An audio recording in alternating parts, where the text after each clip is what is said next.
챗 활용도를 좀 학교에서 개선했으면 좋겠다 하는 거 하나랑, 그다음에 이제 AI 코스웨어를 이제 수업 때 적용을 해보고 있거든요. 그거랑 그다음에 AI 활용을 위해서 어떤 것이 좀 잘 마련이 돼야 될까. 그러니까 AI 툴은 많은데 솔직히 선뜻 AI 이렇게 쓰시면 됩니다라고 하기에는 그냥 도구 소개 이상의 것을 하기가 안 된다는 생각이 들었거든요. 그래서 그런 것들을 중심으로 정리해 보겠습니다.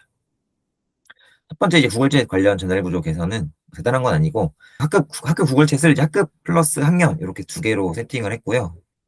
그리고 스페이스 발송을 요거 이제 새로운 거에서 이미 하고 있던 거 그거 카피해 왔고, 그리고 거기다 추가로 이제 개별 발송, 학생 한 명 한 명에게 별도의 따로따로 메시지를 한꺼번에 보낼 수 있는 추가로 만들었습니다.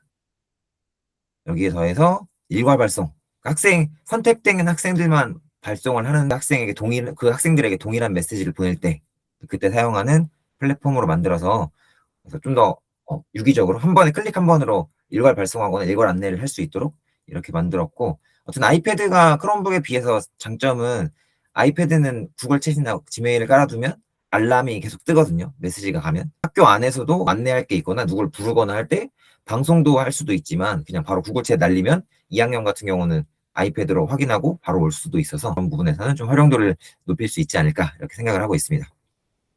두 번째는 AI 코스웨어를 기말고사, 중간고사 5월달 이제 둘째 주부터 활용을 해보고 있는.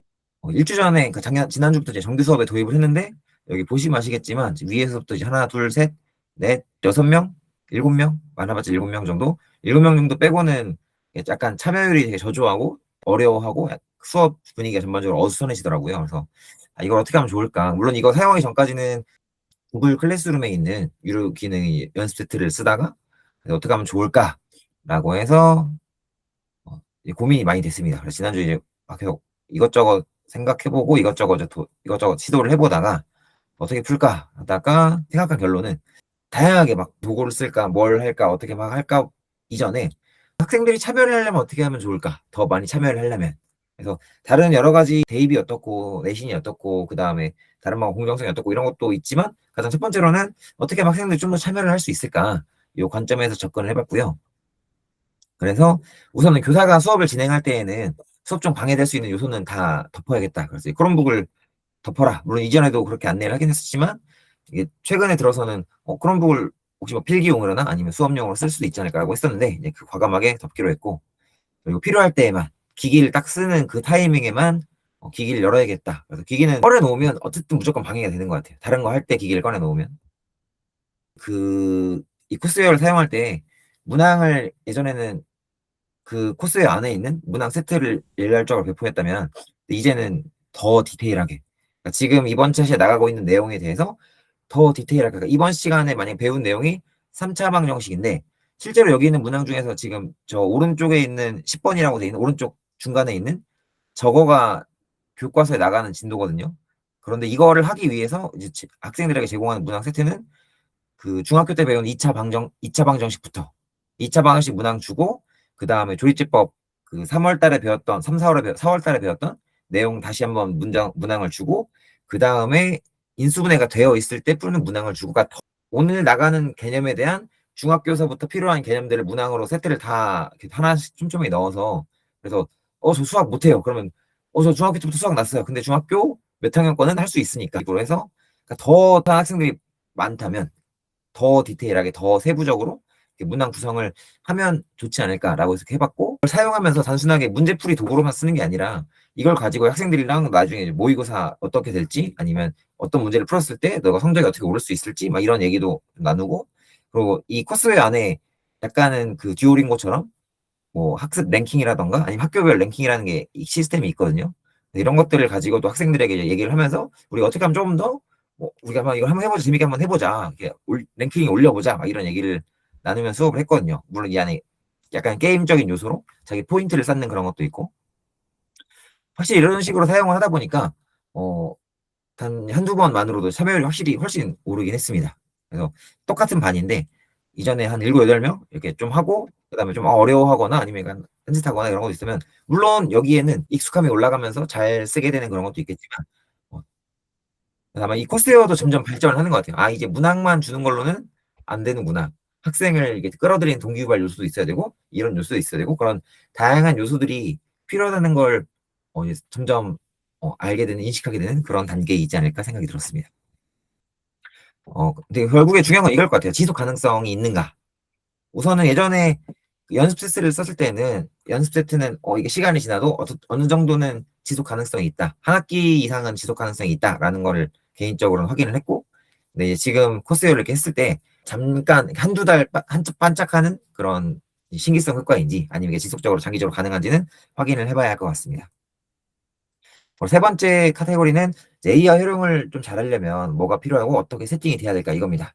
왜냐면 저도 사용해보면서 생각보다 활용도가 급격하게 요즘 막 그렇게 말하는 떠드는 것만큼 나의 삶에 아니면 학교에서의 이 라이프에 활용도가 급격하게 높아지는 거 봤을 때 아니라는 생각이 들었거든요. 그래서 이걸 어떻게 하면 높일 수 있을까? 분석을 해봤을 때 우선 저는 제가 사용하는 도구들을 한번 쭉 정리를 해봤습니다. 물론 이거 이전에도 많은 도구들을 사용했지만 그것들은 지금 다 정리가 되었고 지금 그나마 쓰고 있는 거로만 본다면 제미나이랑 클로드를 이제 웹에서 가끔씩 작업을 하고 있고, 그다음 로컬로 설치해서는 구글 쪽 계열은 안티그래비티랑 그다음 클로드 코드를 또 쓰고 있고, 클로드 코드랑 클로드 코어크 이렇게 쓰고 있고, 로컬 쪽으로 또 와서는 요 CLI 기반으로서는 워프에다가 다양한 이제 채널 열어놓고 관리하는 것. 그래서 이 워프 안에다가 클로드랑 제미나이 CLI 사용하고 있는데 확실히 점점 사용 빈도가 줄어드는 것 같아요.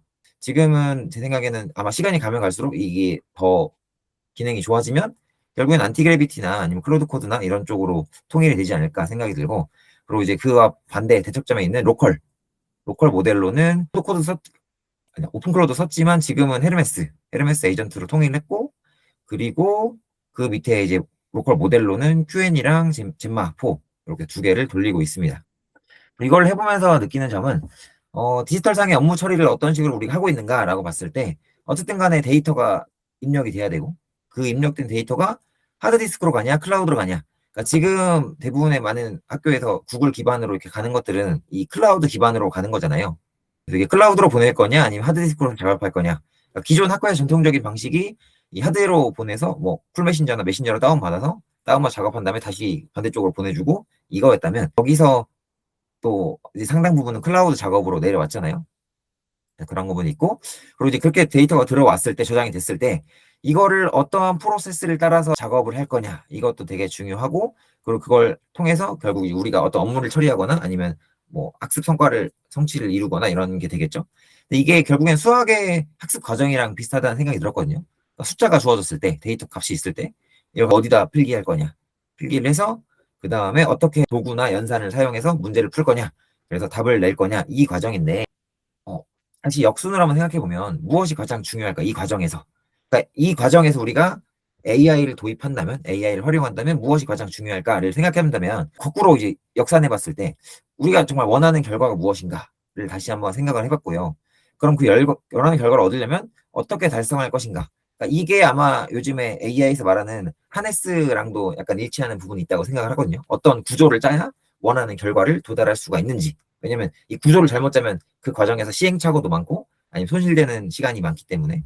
그리고 이제 이 작업을 하는데 이거를 하드디스크에서 작업할 것인지 웹에서 작업할 것인지, 결국 이걸 나누는 거는 이 앞에 있었던 이 클라우드로 갈 것인지 로컬로 갈 것인지 이 문제라고 보거든요. 왜냐면 저도 헤르메스를 돌리면서 요즘에 또 헤르메스를 좀 뜸하게 돌리는 이유 중에 하나는 뭐냐면 헤르메스가 느려요.